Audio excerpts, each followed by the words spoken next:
Class.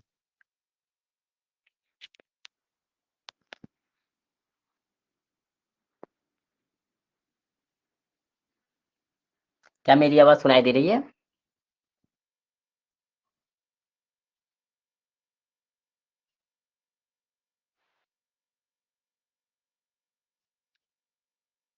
एक से 2 minute में स्टार्ट करते क्लास, एक दो लोग आ जुड़ने के बाद। विभूति जी, क्या आवाज सुनाई दे रही है? Yes, sir. Right.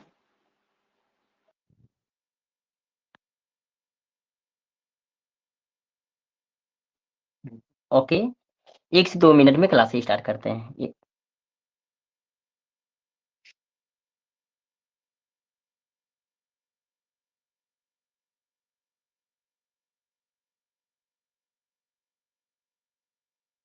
Good afternoon Lakshmi ji.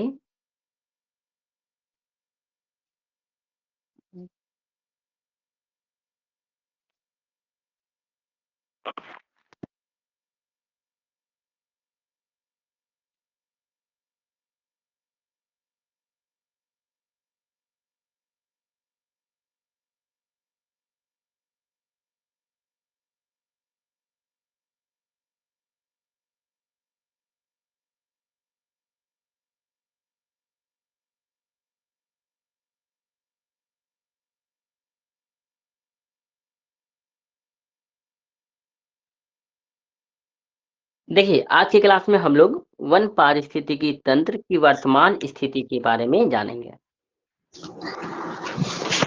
जी सर। देखिए, सबसे पहले यहाँ पर पीडीएफ को अपलोड करते हैं।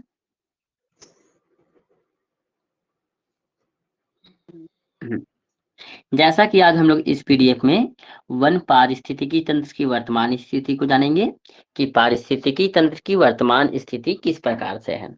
उसके बाद वन संरक्षण, वन्य जीवन, उनके बारे में, और यहाँ पर राष्ट्रीय उद्यान कौन कौन से हैं। राष्ट्रीय उद्यान में नेशनल पार्क कहाँ कहाँ पर है। उसके बाद भारतीय राष्ट्रीय उद्यान है, वो कौन कौन से हैं, इन सभी को देखेंगे। सबसे पहले इसमें लिखिए, हेडिंग लिखिएगा वन पारिस्थितिकी तंत्र की वर्तमान स्थिति, जिसे इंग्लिश में क्या बोला जाता है, एग्जिस्टिंग।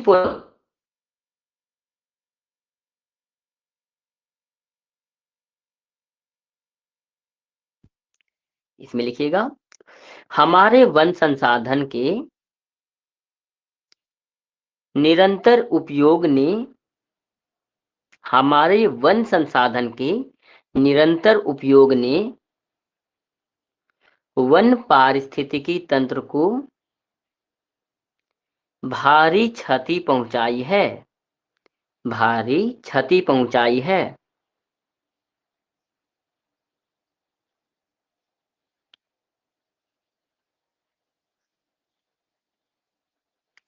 वनों के ह्रास के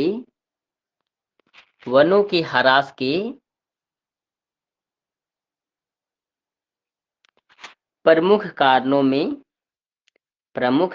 में कृषि विस्तार, प्राकृतिक वास, जिसे इंग्लिश में क्या बोला जाता है, हैबिटेट, जिसे इंग्लिश में हैबिटेट कहा जाता है, प्राकृतिक वास का विनाश, महामारी, बाढ़, सूखा।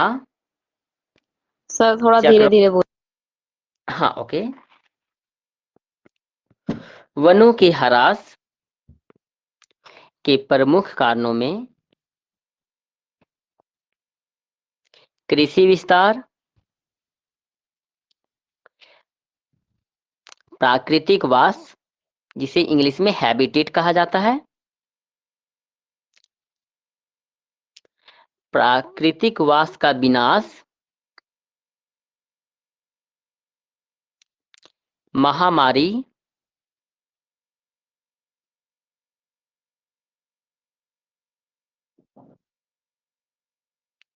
बाढ़,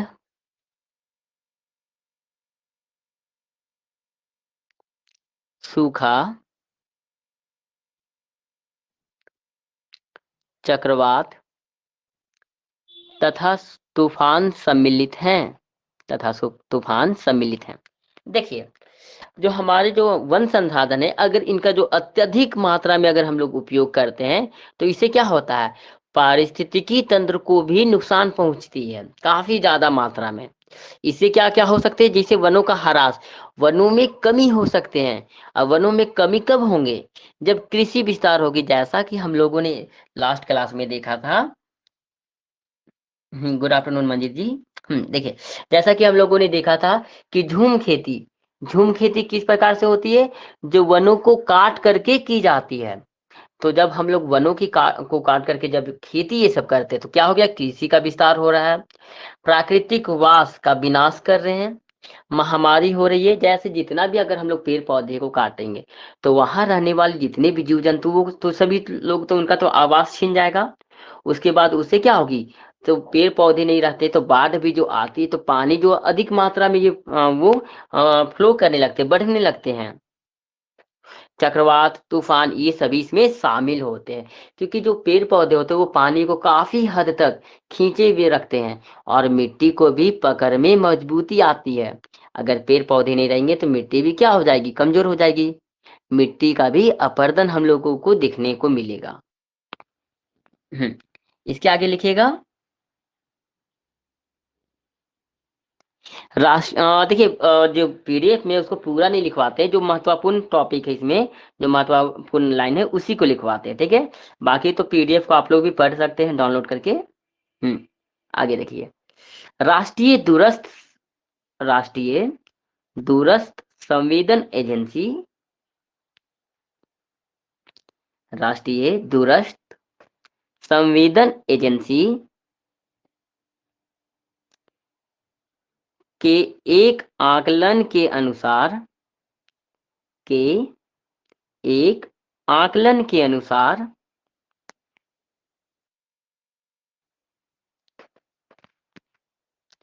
भारत प्रत्येक वर्ष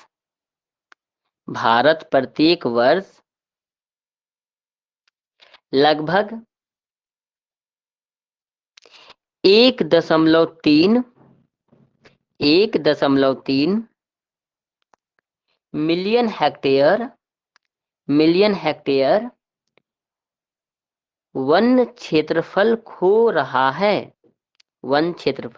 रहा है। देखिए, जो यहाँ के जो नेशनल रिमोट सेंसिंग एजेंसी है, ये क्या करती है, वो जंगलों ये सबको की गणना करती है और देखती है कि कहाँ पर कितनी मात्रा में वन है, पेड़ पौधे हैं। तो वो ये अनुमान लगाए हैं कि यहाँ पर लगभग प्रत्येक साल में भारत में 1.3 मिलियन हेक्टेयर वन वो समाप्त हो रहे हैं, वो खत्म हो रहे हैं यहाँ पर से।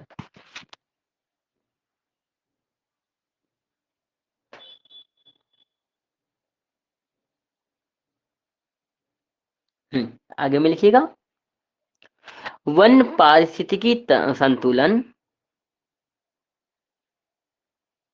पैराग्राफ चेंज करके लिखिएगा, वन पारिस्थितिकी संतुलन बनाए रखने में एक महत्वपूर्ण भूमिका निभाते हैं,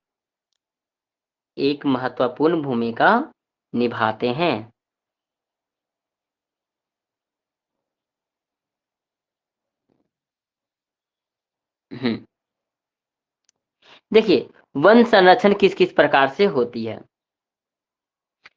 वन संरक्षण यहाँ पे हेडिंग लिखिएगा, वन संरक्षण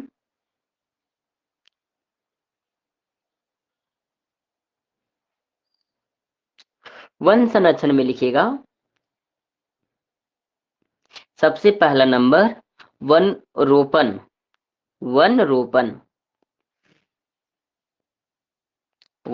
लिखिएगा सभी लोग।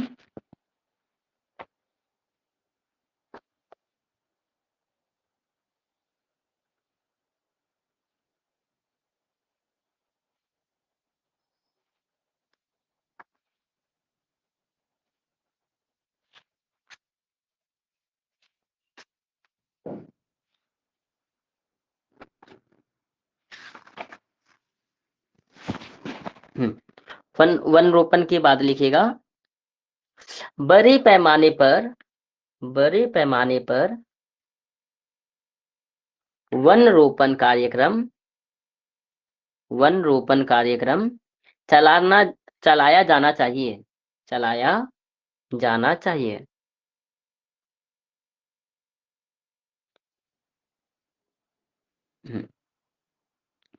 जिसका मुख्य बल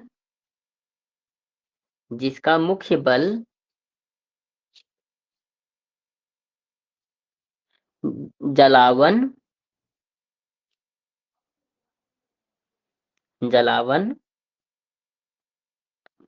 कौमा ईंधन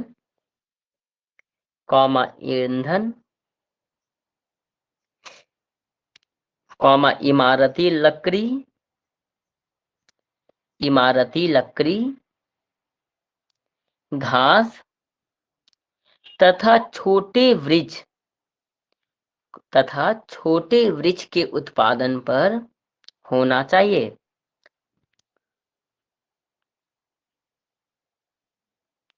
छोटे वृक्ष के उत्पादन पर होना चाहिए। इससे निम्नीकृत तथा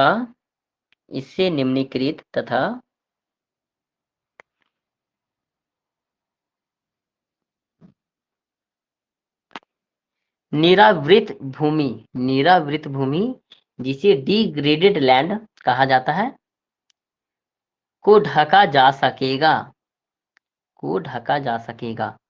देखिए, वनारोपण को इंग्लिश में क्या कहा जाता है?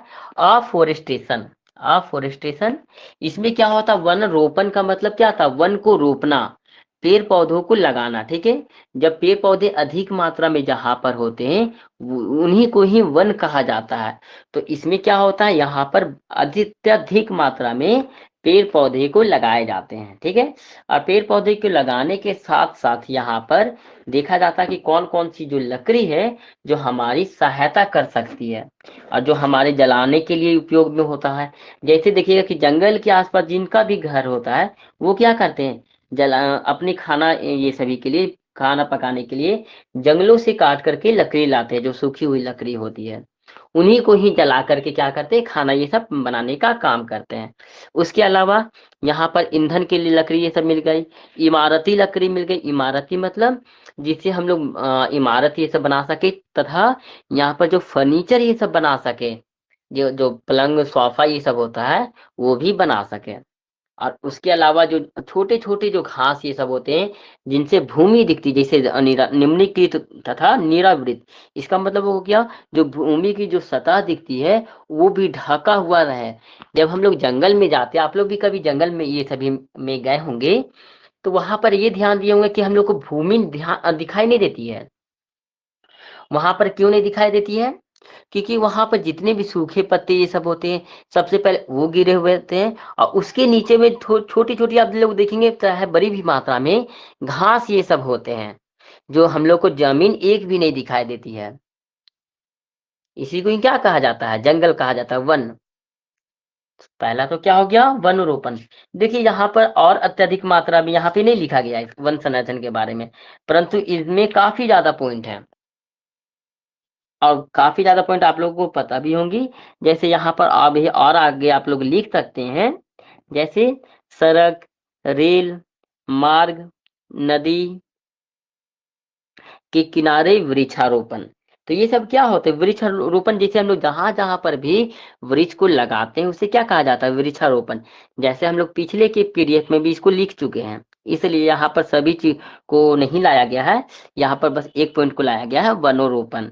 और वनोरोपण कहाँ कहाँ पर होता है और क्या क्या इससे फायदे होते हैं। तो देखिए यहाँ पर और एक पॉइंट लिखिएगा, यहाँ पर एक पॉइंट और लिखिएगा। शहरी प्रदेशों में हरित पट्टी का विकास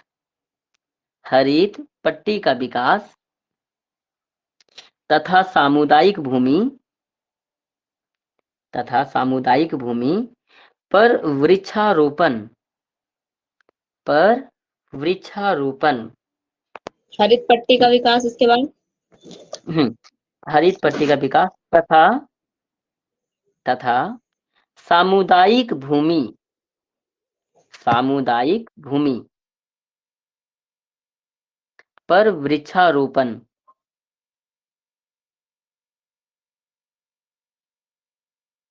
का वृक्षारोपण।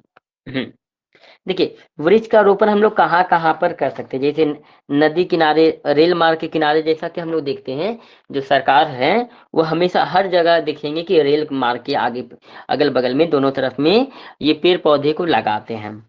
तालाब के किनारे, झील के किनारे, नहर के किनारे, सड़क के किनारे, जहां पर भी हाईवे ये सब होता है, तो हाईवे देखेंगे अगर 2 लाइन है या 4 लाइन है, तो वहां पे देखेंगे कि बीच में वहां पर छोटे छोटे पेड़ पौधे को लगाया जाता है।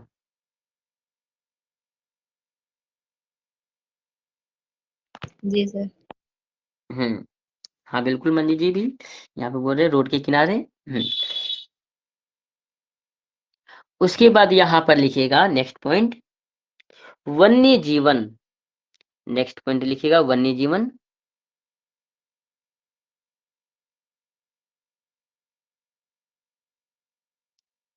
इसमें लिखिएगा, इसे इंग्लिश में क्या बोला जाता है, फॉरेस्ट कंजर्वेशन। Forest conservation.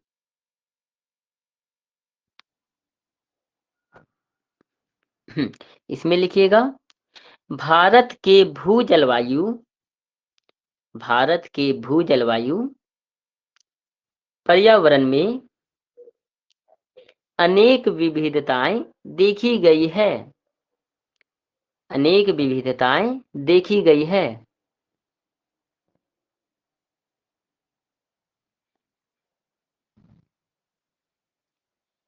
पर्यावरण की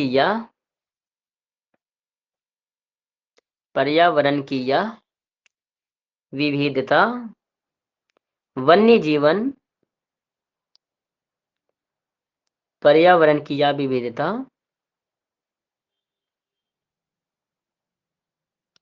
वन्य जीवन कौमा पक्षियों तथा कीड़े मकोड़ों के लिए प्राकृतिक वास प्रदान करती है। प्राकृतिक वास प्रदान करती है।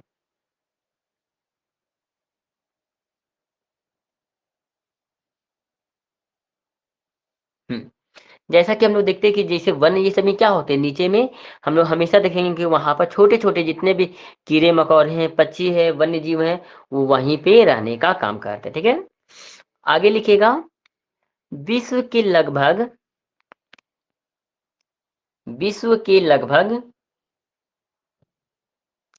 15 लाख पशुओं की, विश्व के लगभग 15 लाख पशुओं की जातियों में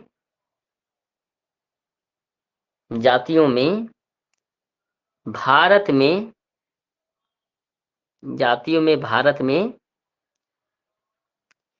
81,251 जातियां हैं।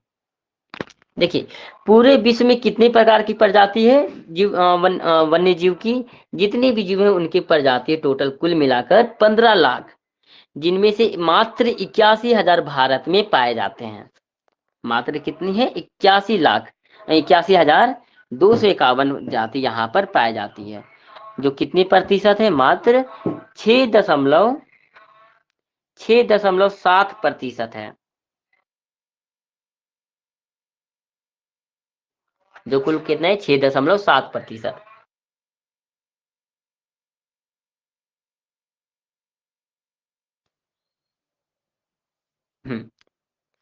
आगे लिखिएगा, एच एस्प्रेटर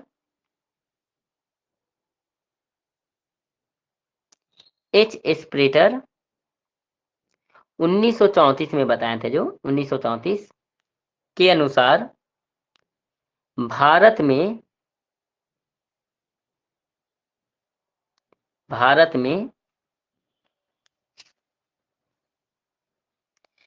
6 जीव, जिसको 6 जीव बोलते हैं, 6 जीव भौगोलिक प्रदेशों में 6 जीव भौगोलिक प्रदेशों में विभाजित किया गया है।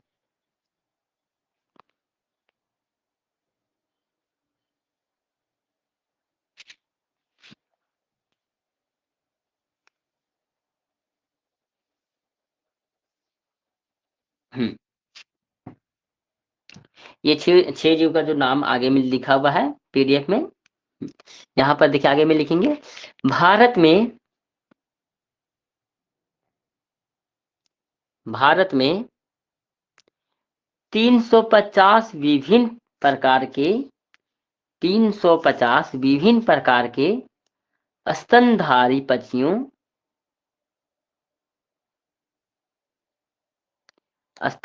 पक्षियों, कॉमा 1200 प्रजातियां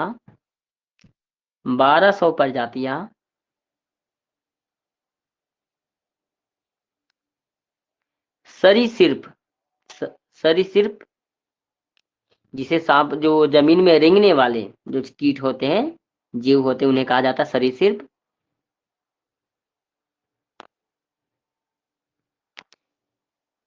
कॉमा 453 प्रजातियां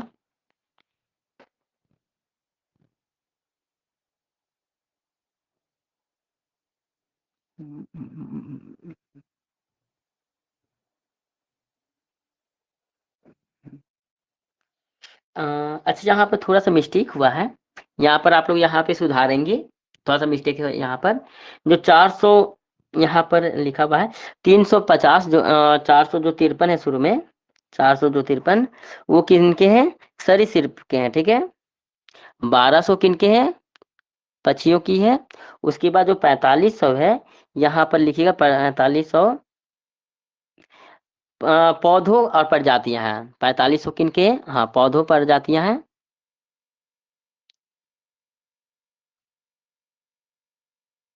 इससे भी अधिक आगे लिखिएगा, इससे भी अधिक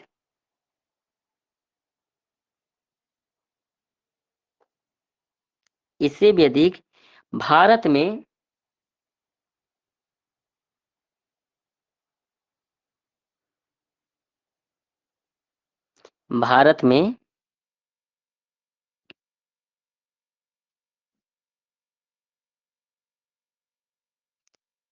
कीटों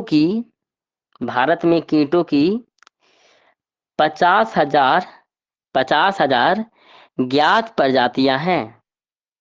50,000 ज्ञात प्रजातियां हैं, जिनमें 13,000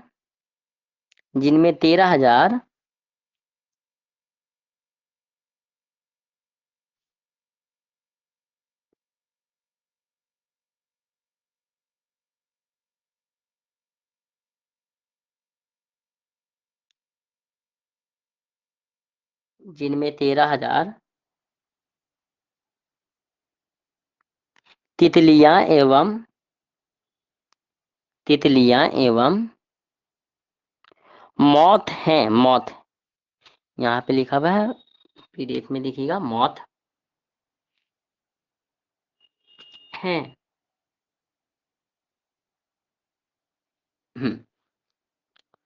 देखिए यहाँ पर जो पूरे भारत देश में कितने हैं? लगभग 81,251 जातियां हैं, ठीक है, जो अलग अलग तरह के जीव हैं। जातियां को ही प्रजाति कहा जाता है। जो पूरे विश्व में कितने हैं? 51 लाख हैं, जिनका मात्र भारत में 6.7% ही यहाँ पे देखने को मिलते हैं, और बाकी जितने भी जो दुनिया है वो बाकी अलग अलग जगहों पर देखने को मिलती है। देखिए यहाँ पर जो एक बहुत ही प्रमुख यहाँ पे भूगोल, यहाँ पे जो क्या बोलते हैं इनको, भूगोलवादी थे, ये क्या है? एच प्रेटर। 1934 में जिनका जन्म हुआ था, वो क्या बताए थे? भारत को 6 जीव भौगोलिक प्रदेशों में विभाजित किया गया है। वह 6 जो जीव भौगोलिक प्रदेश है वह कौन कौन से हैं? इनको लिखिएगा। उत्तरी मैदान, इनके बारे में पहले भी आप, जी, हाँ जी बोलिए सर ये मनीष जी। जो मौत बोला आपने, सर ये क्या होती है मौत? हाँ, मैं अभी इनके फिगर को दिखलाता हूँ, मैं इनका पिक्चर को अभी लाऊंगा क्लास में। ठीक है सर, हाँ ठीक है सर।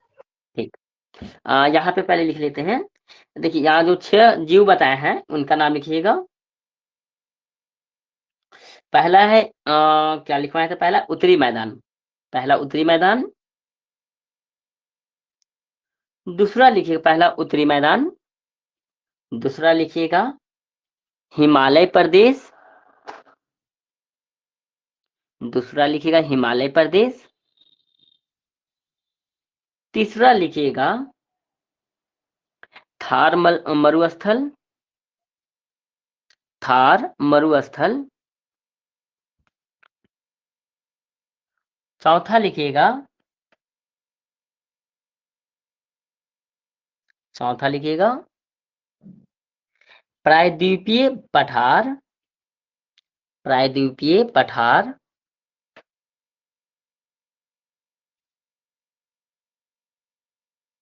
पांचवा लिखिएगा मालाबार तट। पांचवा मालाबार तट।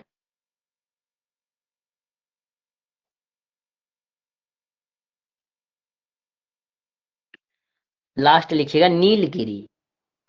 लास्ट लिखिएगा नीलगिरी।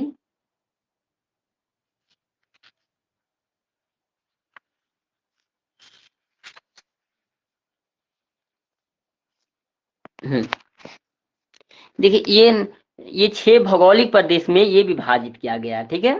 किनके अनुसार? एच.एस. प्रेटर के अनुसार। अब यहाँ पर आगे देखिए, यहाँ पे भारत में 350 विभिन्न प्रकार के स्तनधारी जीव हैं यहाँ पर। उनके अलावा यहाँ पर 1200 पक्षी हैं। 1200 क्या है? यहाँ पर पक्षी हैं, पक्षियों के प्रकार हैं।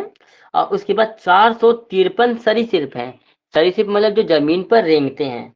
उसके अलावा यहाँ पर 4500 प्रकार की पौधों की प्रजातियां हैं। पौधों की प्रजातियां हैं।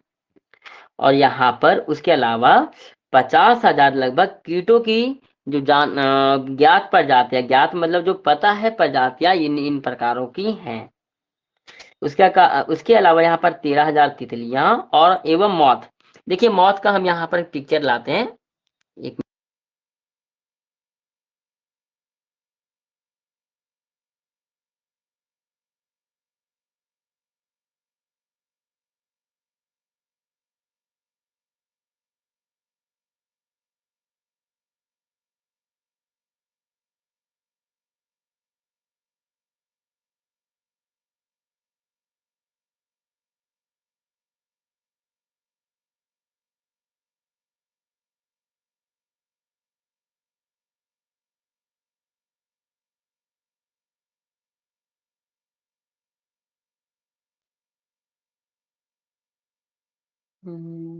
यहाँ पर से ये पीडीएफ अभी हटाते हैं।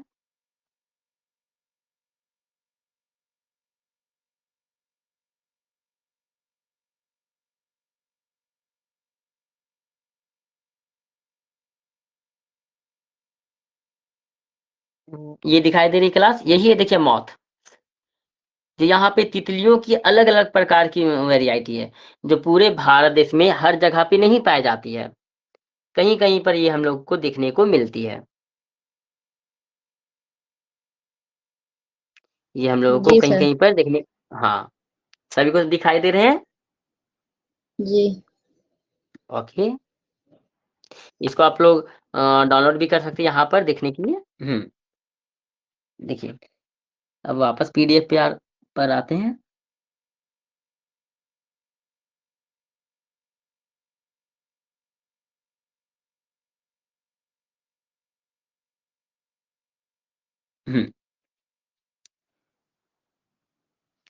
यहाँ पर हम लोगों ने जाना कि भारत में किन किन प्रकार की, कितनी प्रकार की जातियां हैं, प्रजातियां, ठीक है। जितने भी जो जीव हैं, मतलब जो सरीसृप जीव हैं, पौधों की प्रजातियां हैं, जितने भी तरह के जीव हैं, जो स्तनधारी पंछी है पर स्तनधारी जीव हैं जो हो गए, इन सभी को। और यहाँ पे कितने भागों में ये पूरे यहाँ पर भौगोलिक प्रदेश को बांटा गया, वह 6 प्रकार के।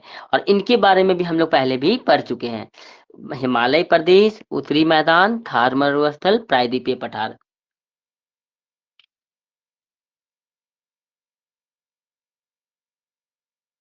हम्म,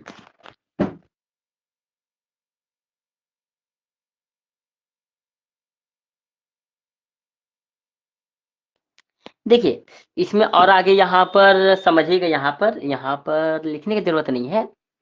जहाँ पे लिखने की जरूरत होगा वहां पे बता देंगे, ठीक है। देखिए यहाँ पर जो आगे में है, जैसे देखिए बढ़ती जनसंख्या के दबाव के कारण तथा खाद्य एवं औद्योगिक कच्चे माल की भारी मांग के कारण भारत का वन क्षेत्रफल भारी मात्रा में घट गया है। जैसे देखिए जितनी भी यहाँ पर भारत में अभी पूरे विश्व में नंबर 1 पर है, पॉपुलेशन के मामले में भारत सबसे आगे निकल चुका है। तो यहाँ पर जितने भी जो पॉपुलेशन बढ़ रहे हैं, तो इससे क्या होगा, तो ये लोग खाना भी अधिक मात्रा में मांगेंगे। यहाँ पर जितनी भी वस्तुएं उपभोग वहां पर भी अधिक मात्रा में होगा। तो धीरे धीरे जो ये उपभोग बढ़ते चला जा रहा है, और जब ये उपभोग बढ़ते चला जाएगा तो धीरे धीरे क्या होंगे, वो इन स्थानों पे भागेंगे जहां पर इनको रहने की जगह मिल सके। जैसे यहाँ पर आप भी जहाँ जिस स्थान पे रह रहे होंगे, वहां पर स्थान रहने योग्य नहीं बचा हुआ होगा। लगभग सभी भूमि ये सब धीरे धीरे धीरे धीरे बिकती चली जा रही है। तो ये लोग कहाँ पे भागते चले जा रहे हैं, जंगलों की ओर, क्योंकि वहां पर लगभग कोई मना करने वाले नहीं होते हैं। तो ये लोग कहाँ चले जाते हैं, जंगलों की ओर। धीरे धीरे जंगल का भी सफाया, ये या तो देखेंगे हम लोग कि नदी समुद्र के किनारे ये लोग रहते हैं, नहीं तो जंगलों के किनारे में। जंगलों के किनारे फिर धीरे धीरे जंगल को भी अधिग्रहित करने लगते हैं। जंगल को भी हर अपने, जैसे बहुत जगह पे देखे होंगे, जैसे फॉरेस्ट डिपार्टमेंट ये सब क्या करते हैं, वो लोगों को खाली करवाते हैं, अतिक्रमण को हटाते करते हैं। इसे बहुत लोग आते हैं, पेपर में भी हम लोग न्यूज सुनते रहते हैं कि यहाँ पर अतिक्रमण हो रहा है, अतिक्रमण को हटाया जा रहा है। तो जितने भी लोग वो क्या करते हैं, उन्हें रहने योग्य, देखिए यहाँ पे रहने के लिए भी लोगों का गलती नहीं है, क्योंकि सभी लोगों के लिए रहने का स्थान होना चाहिए। परंतु इतना ज्यादा अधिक मात्रा में पॉपुलेशन बढ़ते चला जा रहा है, जिस वजह से वनों की क्षति होती जा रही है। धीरे धीरे वनों की क्षति हो रही, प्लस यहाँ पे जितने भी वन से जो प्राकृतिक वस्तुएं निकलती, जैसे फल हो गए, लकड़ी हो गए, तो इन सभी को की भी डिमांड बढ़ती चली जा रही है, ठीक है। तो यहाँ पर क्या देखने को मिलती है कि वन को हम लोग हटाते भी हैं और वनों से निकलने वाली वस्तुओं की मांग भी करते हैं,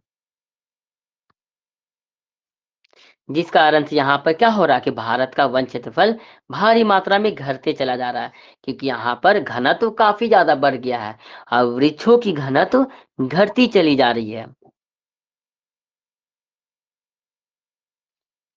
इसके आगे देखेंगे, इसके फलस्वरूप वन्य जीवों के प्राकृतिक आवास घटते चले जा रहे हैं। जैसे तेंदुआ, बाघ के लोभ एवं बाघों के दांतों के बढ़ते व्यापार, हाँ ये सभी भी हम लोग देखते हैं कि जितने भी जो हाथी होते हैं, गेंडे होते हैं, चाहे जितने भी यहाँ पर बाघ ये सब हो गए, तो उनकी जो वस्तु हो गए, उनके जो सामान हो गए, जैसे दांत हो गए, नाखून हो गए, जैसे गेंडे के सींग हो गए, हाथी का दांत हो गए, तो इन सभी का भी व्यापार बहुत अधिक मात्रा में चलती आ रही है। तो ये सब क्या होता है कि इन सभी की वजह से जानवरों को भी मारा जाता है। जिनसे शेर, ये सब शेर बाघ का खाल ये सबको लेते हैं, उनसे जैकेट ये सब बनाते हैं। तो इन सभी का जो काफी ज्यादा मात्रा में ये सभी का भी उपयोग हो रहा है। जैसे गेंडे के सींग तथा कस्तूरी की मांग बढ़ गई है, जिसका उपयोग औषधि तथा सुगंधित पदार्थों के लिए भी किया जाता है। वन्य जीवों के अनाधिकार शिकार के कारण, अनाधिकार मतलब जिनका अधिकार हम लोगों के पास नहीं है, शिकार के कारण इनकी संख्या दिन प्रतिदिन घटती जा रही है। कुछ जातियां विलुप्त होने के कगार पर है। कितनी जो जातियां हैं यहाँ पर जीवों की, वो धीरे धीरे नष्ट होते चले जा रहे हैं। बहुत सारी जातियां हम लोग देखेंगे क्या कि धीरे धीरे वो हम लोग को नजर ही नहीं आते हैं। जैसे एशियाई शेर, बाघ, लमचीता जिसे क्लाउड लेपर्ड कहा जाता है, कस्तूरी मृग, गेंडा, सोहन चिड़िया, बहुत सारे ऐसे जीव हैं जो अब हम लोग नहीं देख सकते हैं। और जो अब जो चीज हम लोग, जो जीव ये सब हम लोग देखे भी होंगे, वो जीव हमारे आने वाली पीढ़ी नहीं देख पाएंगे। जैसा कि हम लोग देखते होंगे, जब हम लोग छोटे बच्चे थे, तो उस समय हम लोग जिस प्रकार के जीव पंछी ये सबको देखते थे, वे अब हम लोगों को भी नजर नहीं आते हैं। जैसा देखते होंगे, जैसे जिस प्रकार से पहले जो गौरैया ये सब हम लोग को छोटी चिड़िया जो हम लोग को देखने को मिलती थी, वो अब हम लोग को, हाँ गिद्ध भी, बिल्कुल मंजीत जी, गिद्ध ये सभी हम लोग को बहुत कम मात्रा में अब देखने को मिलता है। और जो पहले हम लोग जब छोटे थे उस समय चील, गिद्ध ये सब हम लोग को अधिकतर आकाश में उड़ते हुए नजर आते थे। जब धीरे धीरे क्या होते चला जा रहा है, विलुप्त होते चला जा रहा है।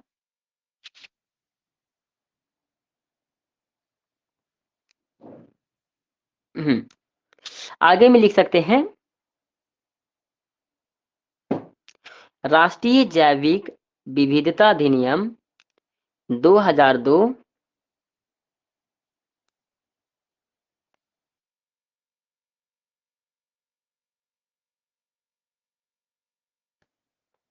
राष्ट्रीय जैविक विविधता अधिनियम 2002 खतरे में पड़ी प्रजातियों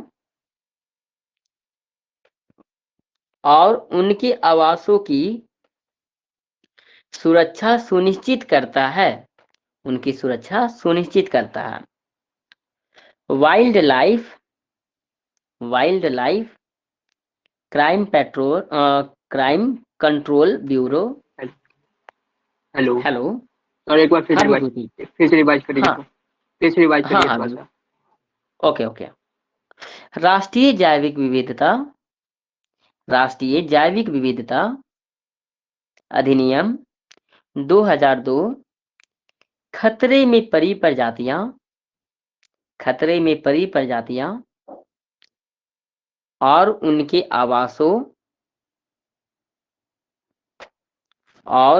आवासों की सुरक्षा सुनिश्चित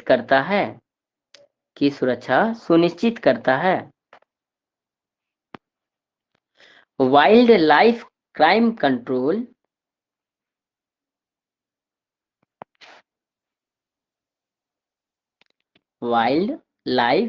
कंट्रोल ब्यूरो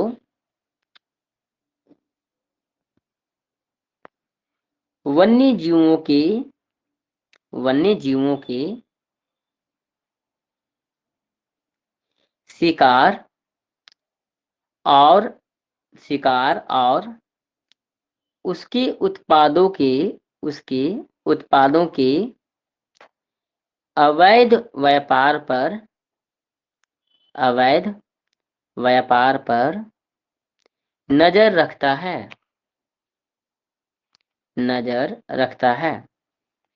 जैसा कि हम लोग यहाँ पर जाने कि राष्ट्रीय जैविक विविधता अधिनियम 2002 क्या करता है, ये जितनी भी प्रजातियां जो विलुप्त हो रही है और उनके जो आवास जो छीने जा रहे हैं उन पर ये नजर रखने का काम करता है।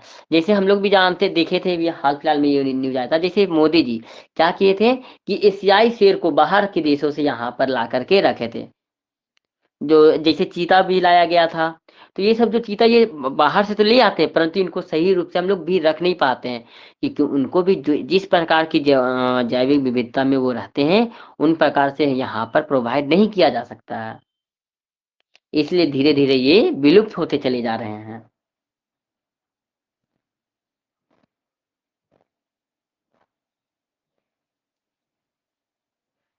आगे लिखेंगे, वन्य जीवों के संरक्षण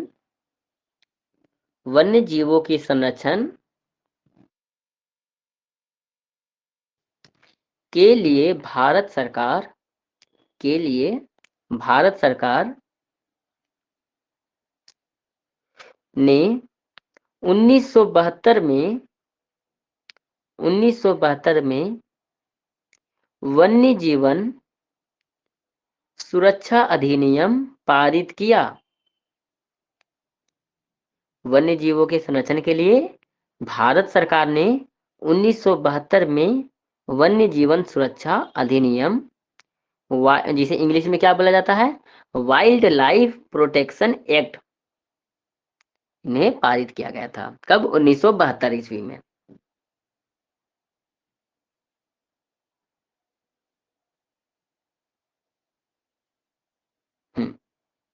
यहाँ पर आगे लिखेंगे, देश के लगभग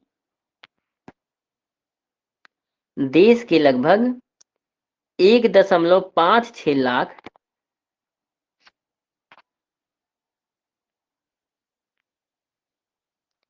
1.56 लाख वर्ग किलोमीटर के प्रदेश को जो देश का कुल कितना है, यहाँ ब्रैकेट में लिख सकते हैं 4.75%।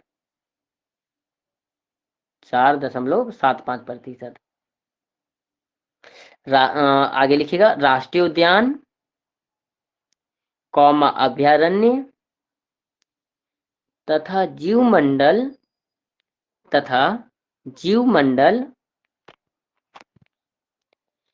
संरक्षित प्रदेश घोषित किया गया है। जीवमंडल के बाद क्या है? जीवमंडल के बाद, हाँ, जीवमंडल संरक्षित प्रदेश घोषित किया गया है।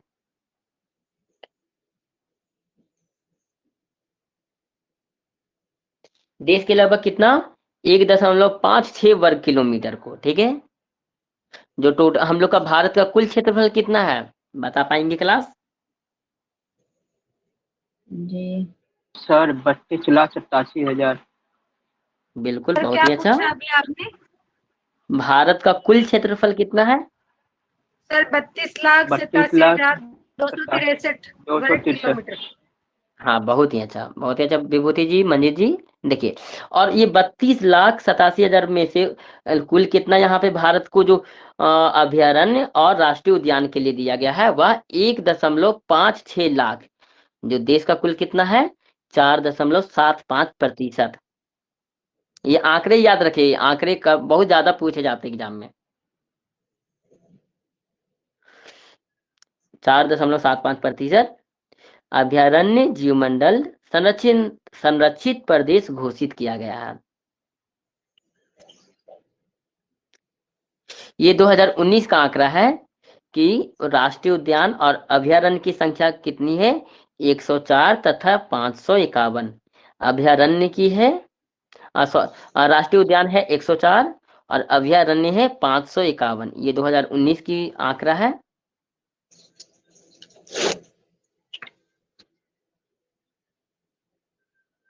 आगे लिखिएगा विलुप्त होते प्रजाति के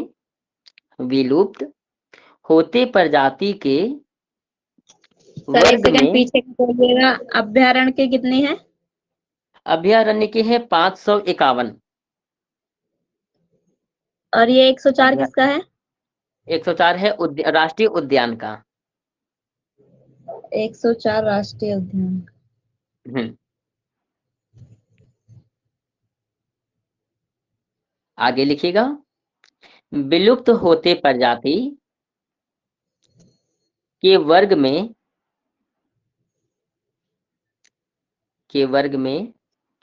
जानवरों की संख्या को बढ़ाने के लिए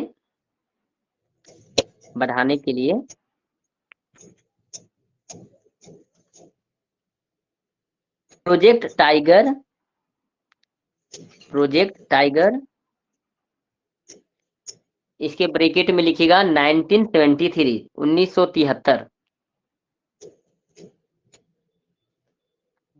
ये प्रोजेक्ट टाइगर को कब लाया गया था, 1973 में, कॉमा मगरमच्छ प्रजनन योजना डैश देकर लिखिएगा 1975, 1975।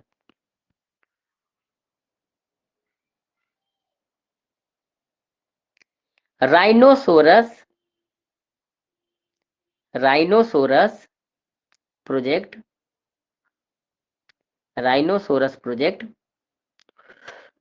डैश देकर लिखिएगा 1987, 1987, 1987।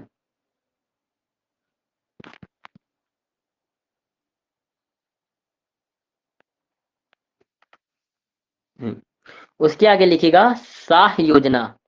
इसके ब्रैकेट में शाह योजना बता रहे क्या होता है, ब्रैकेट में लिखिएगा, इंग्लिश में लिखिएगा snow, SNOW, snow leopard project, LEOPARD PARD leopard project.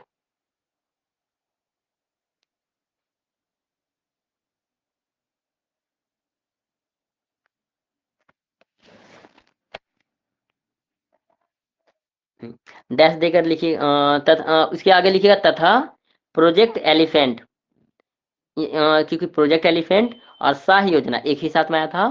तथा प्रोजेक्ट एलिफेंट 1988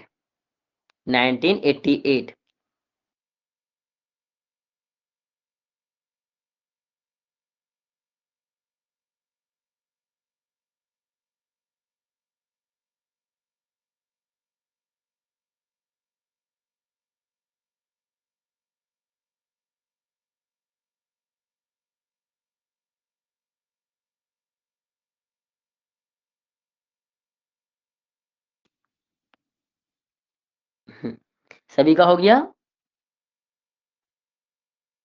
जी। देखिए यहाँ पर जो विलुप्त जो प्रजातियां हो रही है उनको बचाने के लिए सबसे पहले लाया गया था प्रोजेक्ट टाइगर का। जो प्रोजेक्ट टाइगर कब लाया गया था? 1973 में। उसके बाद मगरमच्छ प्रजनन योजना 1975 ईस्वी में। उसके बाद राइनोसोरस, राइनोसोरस का मतलब क्या होता है? गेंडा, गेंडा को बचाने के लिए 1987, जो अब काफी कम मात्रा में देखने को मिलते हैं, बहुत ही कम मात्रा में। शाह योजना, शाह योजना क्या होता है? जो तेंदुआ को कहा जाता है शाह योजना, ठीक है। तेंदुआ को बचाने के लिए ये योजना चला था। तथा एलिफेंट, हाथी को बचाने के लिए ये इन दोनों का एक साथ में चला था 1988 में,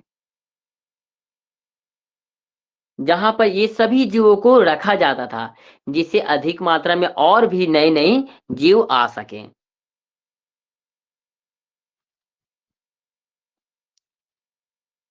देखिए आज का जो PDF था यहीं तक में था। इसके आगे यहाँ पर 2 पिक्चर है, ठीक है। सबसे पहले ये जो है ICFRE सेंटर्स, ये राष्ट्रीय उद्यान है और ये राष्ट्रीय उद्यान है जो जहां जहां पर है उनका बारे में यहाँ पर दिया गया, ठीक है। जैसे कहाँ कहाँ पर है? शिमला में, देहरादून में, जोधपुर में, इलाहाबाद, रांची, जबलपुर, छिंदवाड़ा, इन सभी जगह पे ऐजवाल, कोयम्बटूर, हैदराबाद, इन सभी जगह पर राष्ट्रीय उद्यान हैं, इन सभी जगह पर। और यहाँ पर जो नेक्स्ट फोटो है ये देखिए, जो भारत का सही से पिक्चर दिखाई दे रहा है क्या क्लास? पिक्चर दिखाई दे रही है? नहीं सर, ब्लर है। थोड़ी सी ब्लर है, हाँ। अच्छा ठीक है, नेक्स्ट क्लास में हम यहाँ पर इस पिक्चर को साफ से ले आएंगे। यहाँ पर मैं ध्यान नहीं दिया था, जो अभी दे रहा हूँ, मगर थोड़ा सा पढ़ने योग्य है, पढ़ सकते हैं। देखिए जी जैसे सर, यहाँ पर पढ़- हाँ, कुल यहाँ पर 18 राष्ट्रीय उद्यान है पूरे भारत देश में, ठीक है। और ये कहाँ कहाँ पर है इनको यहाँ पर देख सकते हैं। जो भारत का जो लोकप्रिय राष्ट्रीय उद्यान है, जो सबसे ज्यादा फेमस है, वैसे तो बहुत ज्यादा है यहाँ पर, नाम बहुत ज्यादा नाम है यहाँ पर राष्ट्रीय उद्यान का, नहीं भी तो 50 से 100 के करीब में है, बहुत ज्यादा मात्रा में है। जो मगर जो फेमस है यहाँ पर उनको यहाँ पर लिया गया, ठीक है, राष्ट्रीय उद्यान। तो सबसे पहला है जिम कॉर्बेट राष्ट्रीय उद्यान, जो उत्तराखंड में है। ये कब इनका स्थापना हुआ था? 1936 में। तो इन सभी को आप पिक्चर के माध्यम से यहाँ पर देख सकते हैं। जिम कॉर्बेट, कान्हा राष्ट्रीय उद्यान, ये सब आप नाम भी सुने होंगे काफी जगह, अधिक मात्रा में। कान्हा, काजीरंगा। सर ये जो जिम कॉर्बेट राष्ट्रीय उद्यान है ये तो शायद नैनीताल में है ना? उत्तराखंड के नैनीताल में है, हाँ वही उत्तराखंड कह में रही है हूँ ये। सर। जी जी हाँ जी। हाँ, देखिए तो इन सभी राष्ट्रीय उद्यान के बारे में आप लोगों ने भी कई सारे नाम सुने होंगे। तो यहाँ पे जो महत्वपूर्ण 18 था इनका नाम दिया गया है। इनके अलावा यहाँ पर लगभग नहीं भी तो 100 के करीब में यहाँ पर और भी राष्ट्रीय उद्यान, अगर आप लोग बोलेंगे तो इनका PDF में पूरा बनाकर दे सकता हूँ, और उनके बारे में आप लोगों को जानकारी भी मिल जो सकती है। इम्पोर्टेंट है वही रहने दीजिए सर, जितना इम्पोर्टेंट है उतना ही। हाँ ये इम्पोर्टेंट है, इसलिए बस इन्हीं को ही रखा गया है पिक्चर में। ताकि याद रहे, 100 ले लेंगे याद होगा ही नहीं तो फायदा क्या। हाँ वही 100 ले लेते और तो यहाँ पर आप लोगों को याद भी नहीं हो पाता और सही से दिमाग में भी नहीं रहता, परंतु 18 है। 18 में भी देखिए यहाँ से आप लोग लगभग 10 का ही नाम सुने होंगे और क्वेश्चन में भी जो ऊपर से जो 10 हैं, जिम कार्बोट, कान्हा, काजीरंगा, गिर राष्ट्रीय, बांधवगढ़, केवलादेव, तो इन सभी का नाम आप लोग सुने होंगे।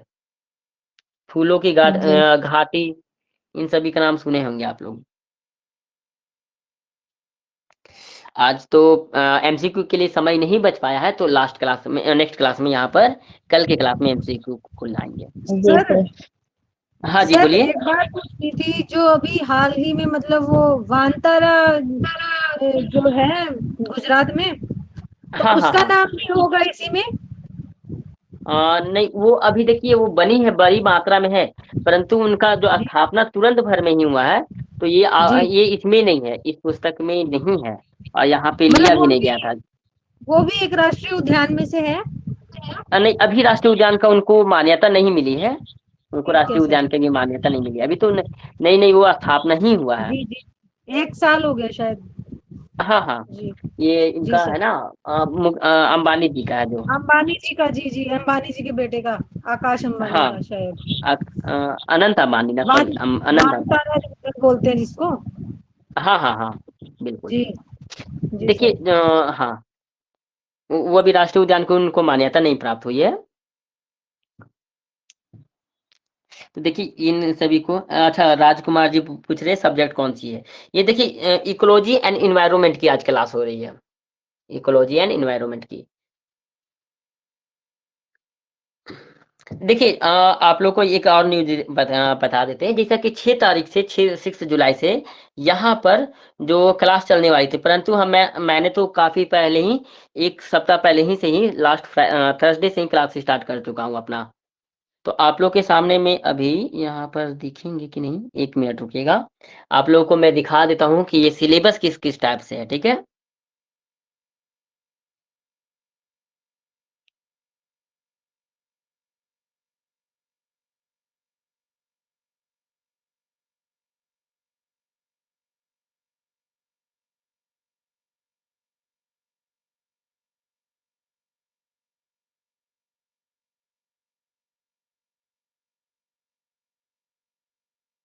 हम्म,